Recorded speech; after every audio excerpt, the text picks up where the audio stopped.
What did we notice when we looked at these three reactions? Two of them have boron. Okay, so as a similarity, two are similar. Okay, so they are all addition.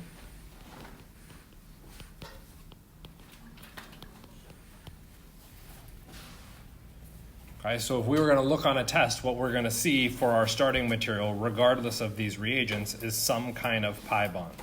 For the record, it could be a triple bond as well. Oops, I'll get the other screen up here in a second. Okay, what else? They all added a Okay, it was the addition of a sigma H and a sigma O. Okay. And this is something that I kind of pointed out with some people, and I don't think I did it with everybody. I put the H in parentheses. That H did nothing in the course of the reaction. And if it does nothing, could I change it? No. I mean, no, not really. Just If it does nothing, does your shirt do anything? covers me. Could you change it? Yeah, you could put on a different one. So I can swap out the identity of that hydrogen for anything I want. Okay? Within some limitations, I need to have a stable bond with oxygen. So what things can I swap out that hydrogen for? Carbon. Carbon. Okay? So these reactions you will oftentimes see, and people then stumble, where we're adding our OH. If we look for our source of OH, the mercury one stands out the most. Okay. Whoops, I did the BH3 one wrong. I'll fix that one in a second. That mercury reagent you can see as HOCH3. And it goes, oh, I don't know what to do. Does that part do anything? No, it was irrelevant. Okay? So if you focus on how the chemistry shifts and moves through, you can start to ignore pieces of the reaction. Kind of, sort of?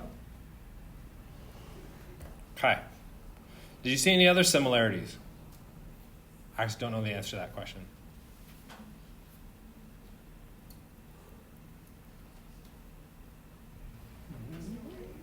Yeah, similarities. So we went through that one. It's not that you're wrong, because you're absolutely right. I don't know that's going to help you with anything. Well, with its unique bullshit, wouldn't it be helpful to note it? Okay. Like, So cool, which is a fine statement, a little over the top, but that's a fine statement.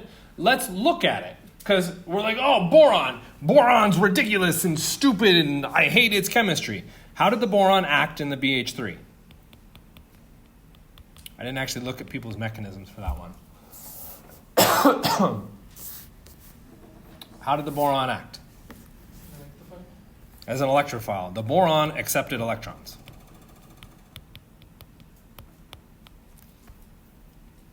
Okay. Fix that in a second. We go, oh, boron shows up over here, so we need to worry about it there. So how did the boron act in the other reaction? Did the boron act as a nucleophile?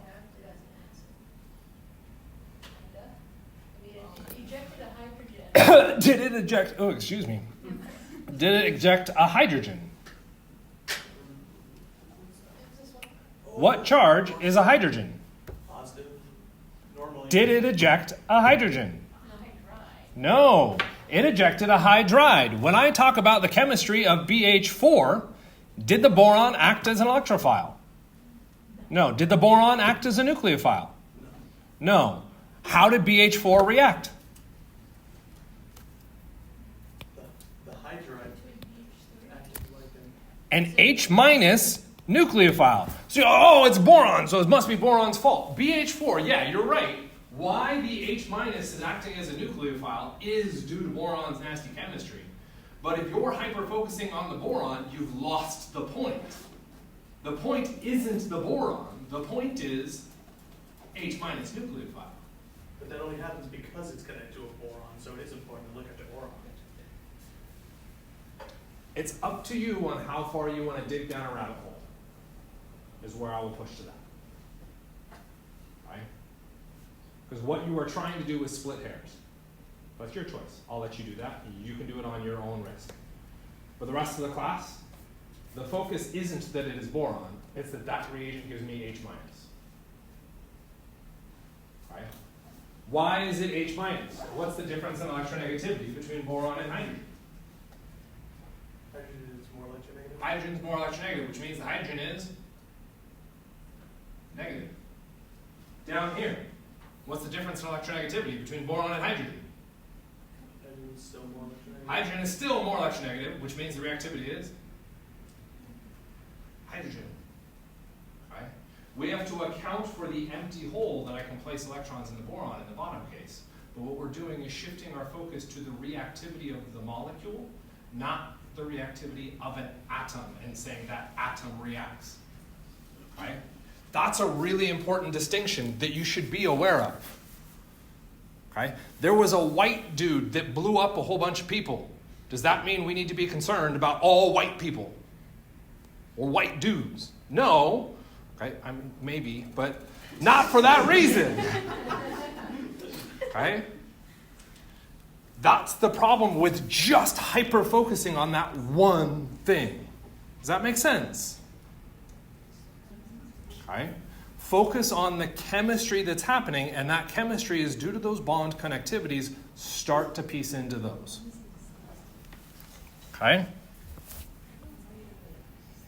Let me fix this bottom one before I continue to forget it. NaOH, H2O2. Did I write it correctly? I did, okay. Okay, so those were our similarities. So they pretty much just stop there. Okay, we add H and OH. Why do I need 3 different things to add H and OH? That's stupid. Okay? Why do I need multiple utensils to write something down? I have a pencil, I have a pen, I have whiteboard markers. Why do I need multiple utensils to write things down? Different strengths and weaknesses. They have different abilities. There's subtle changes in what they can do. Okay? Using a pencil on paper, great. Okay? I can erase it. If I use a pen, at least, let's go my age pens, not your age pens. Okay? You can't erase it. It's permanent. Okay? This is one of the reasons why if you ever go into a legal contract, they don't allow you to use pencil. You must use pen.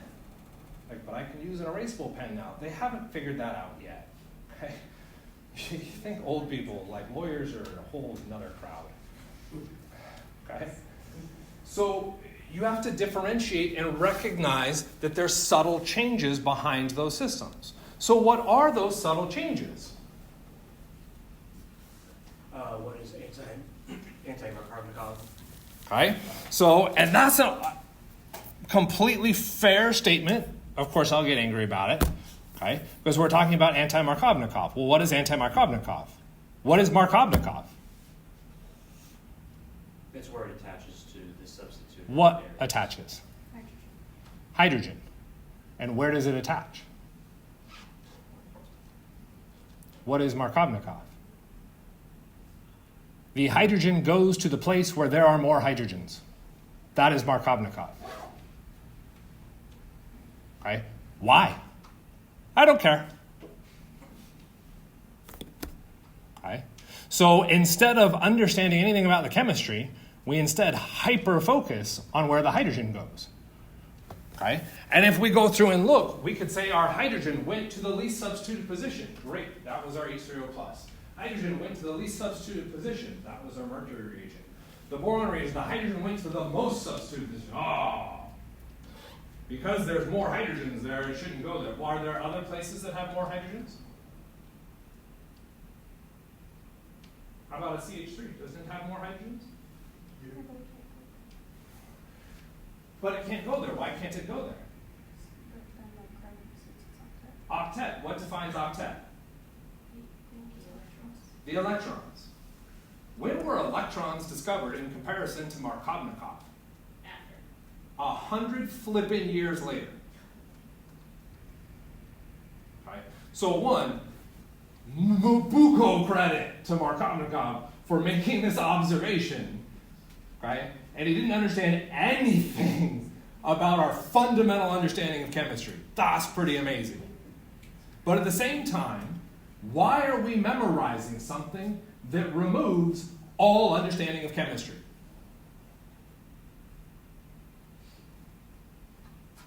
Right? And I actually think I have the answer for that. Simplification. Because you don't care.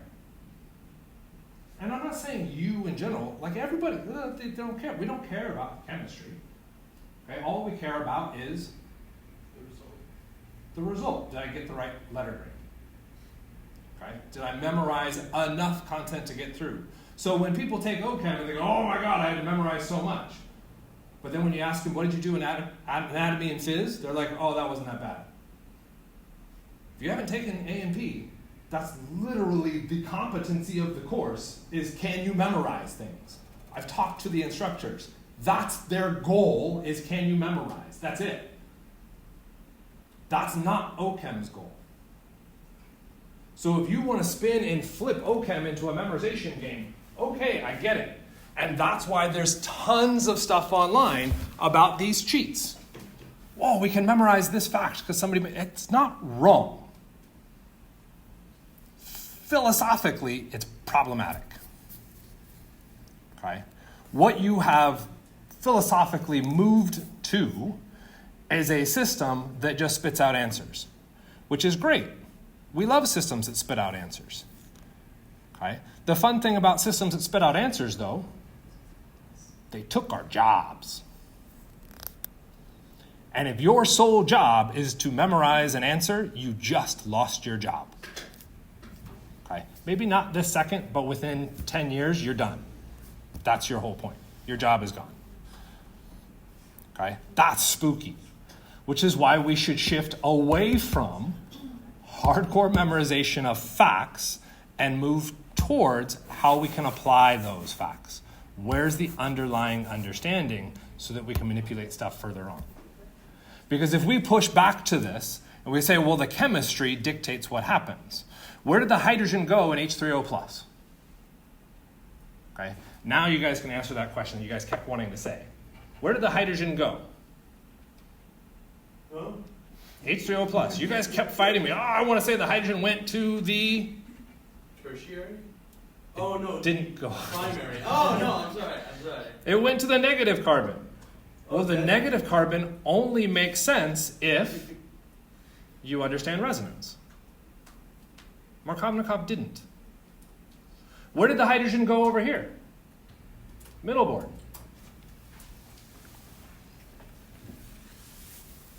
To the primary carbon, the negative carbon. Because if we think about the chemistry of those hydrogens, we're thinking largely about positive hydrogens. Where did the hydrogen go in the BH3?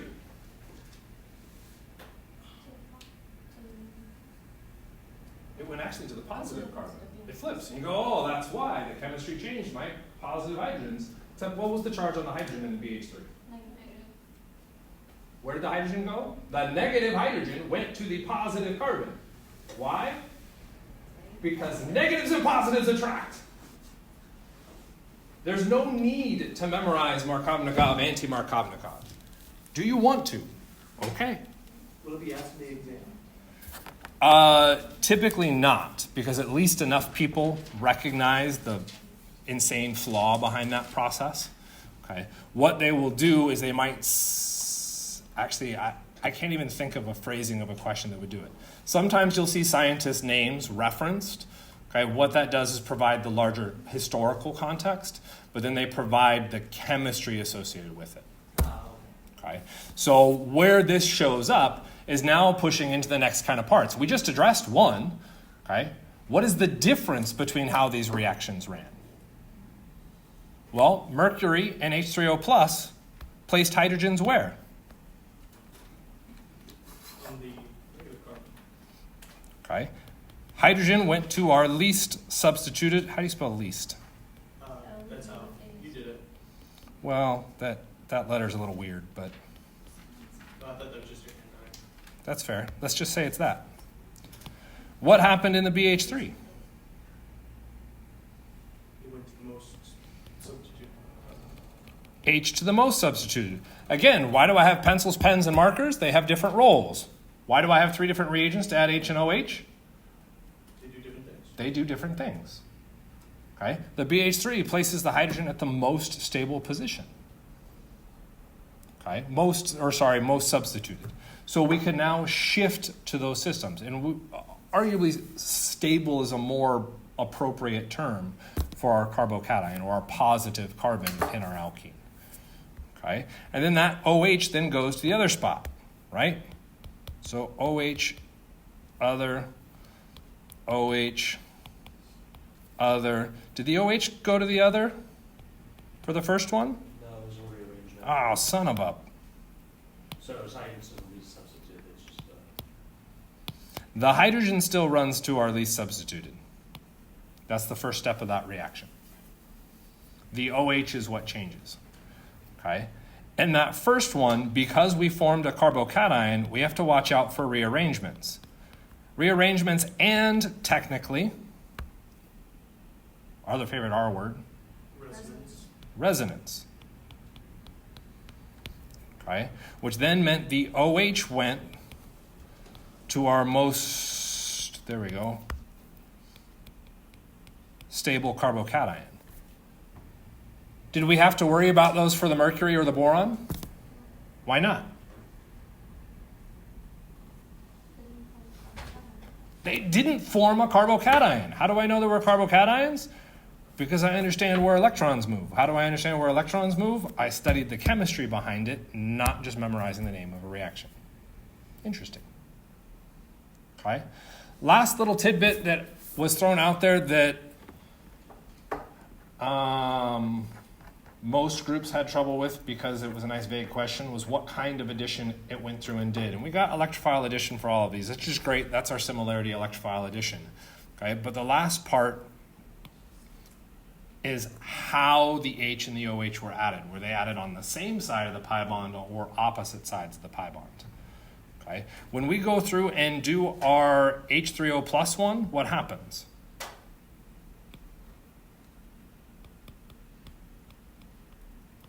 Well, the H can react with our pi bond up or down, so that both of those are possible. So let's just say it's up.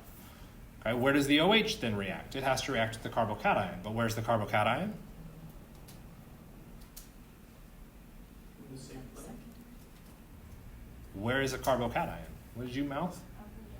Up or down, because it's a p orbital. You mean that molecular orbital stuff back in Unit 1? There it comes back.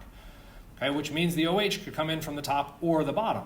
So if I specify the hydrogen is wedged, where's the OH? Could be wedged, in which case that would look like they were added on the same side, syn addition, except it could also be dashed. Both of those being optional means that reaction doesn't have a preference of syn or anti-additions. Okay? So that how added, how I referenced it in class, was a null set. We don't know. We don't have a response to that, which means stereochemistry becomes very hard to test on. Because if we don't know where it came in, how do we write a question that says, which of these is the correct answer showing stereochemistry? We can't. What happens with the mercury one? We get the same issue coming up. That one's significantly more complex, but it's ultimately the same issue. Okay, so again, we get a null set.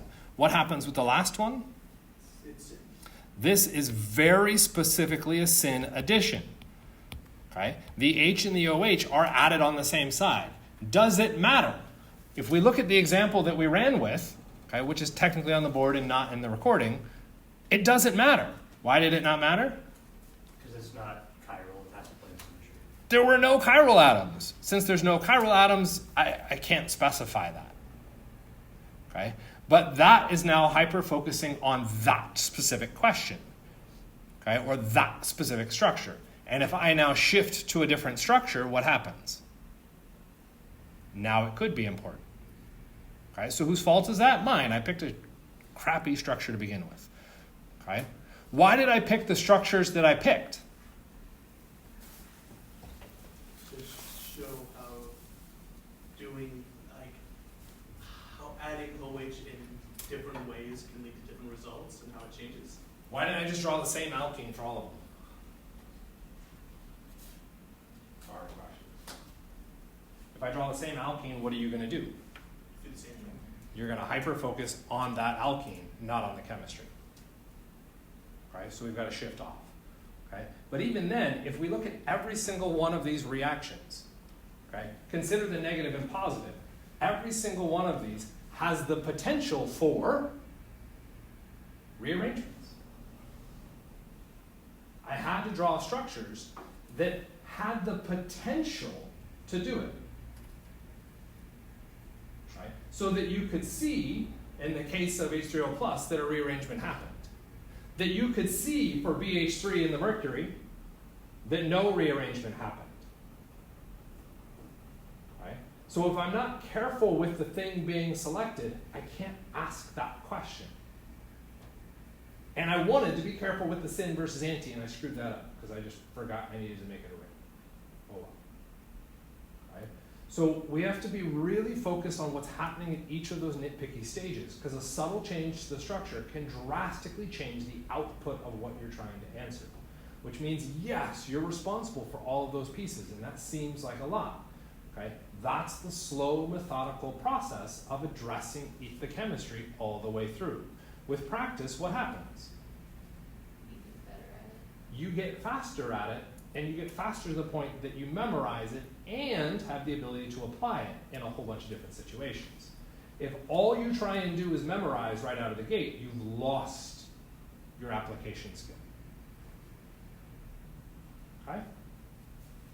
Kind of, sort of? So, why is this a super common one on the ACS? ACS has how many answer choices in the multiple choice? 4.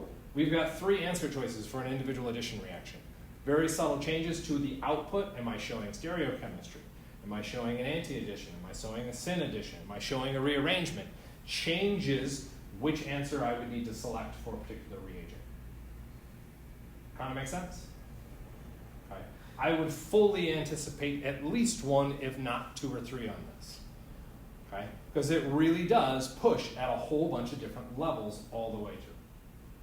And depending on that structure you're starting with, or theoretically ending with, right, that can change your output. Kind of make sense? Okay, questions? Sorry, I know I didn't save a whole lot of time. I thought I was going to go faster. On the ACS, will they also give us like the beginning structure and the final structure to look at? Or So if we consider what we're doing in OChem, we're starting with a chemical, which I guess I'm going to write S for substrate, R for reagent. Oh man, I'm running out of letters real fast. And products. Okay. There's really kind of 3 major categories. You could throw solvent in there as well, so 4 categories. They can ask about any one of those questions. But if they're going to ask about solvent, what do they need to typically provide? If they're going to ask about the solvent, what do they need to provide to allow you to answer a question about the solvent? The other 3 pieces. Do you need all 3? No.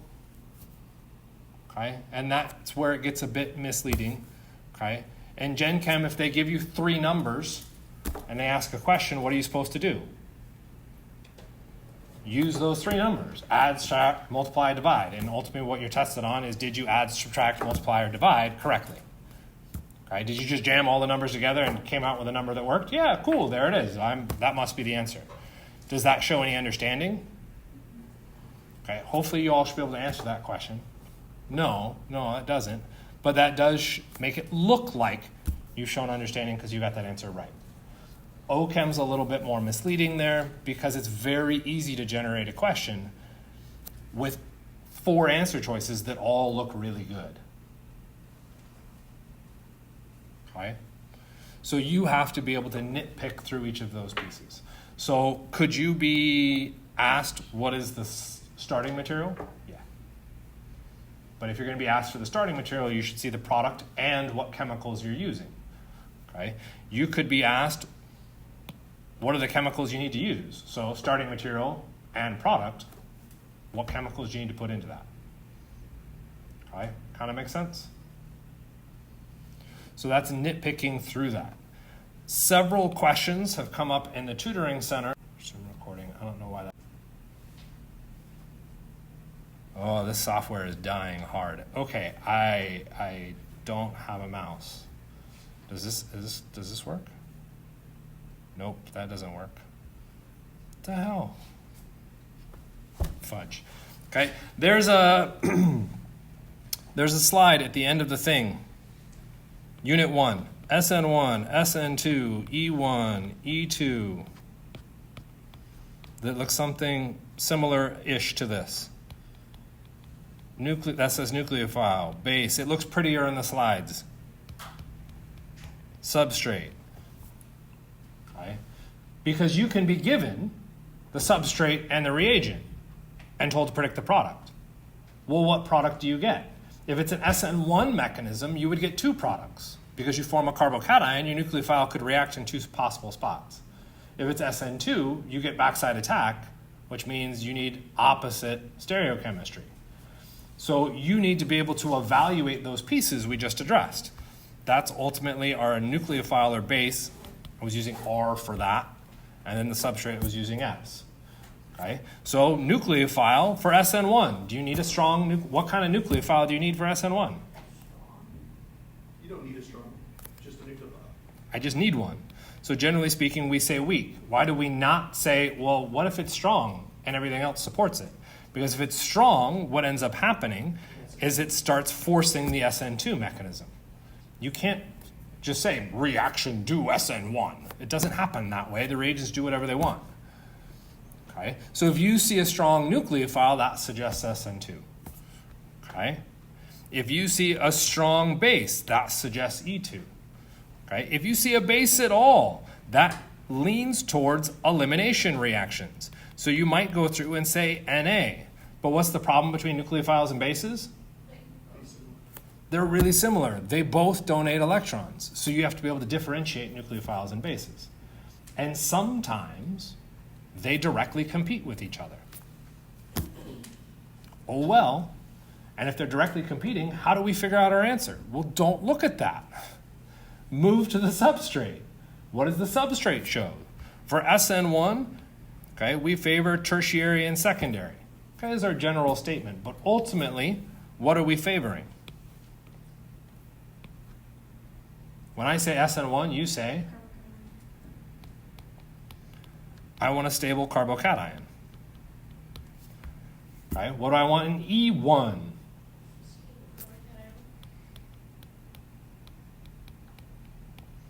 So if I know how to classify my starting material, which is why we've asked that question a lot this semester, classify this for me. And yeah, that was a struggle. I fully get that. Okay, but that's what you're trying to do. They say, well, what happens if I make it a carbocation? Is that tertiary better than secondary? Huge amount of people will go through and memorize that. Tertiary and secondary. And then you'll see a question like this. Attempting to pull this off. Not doing it very fast.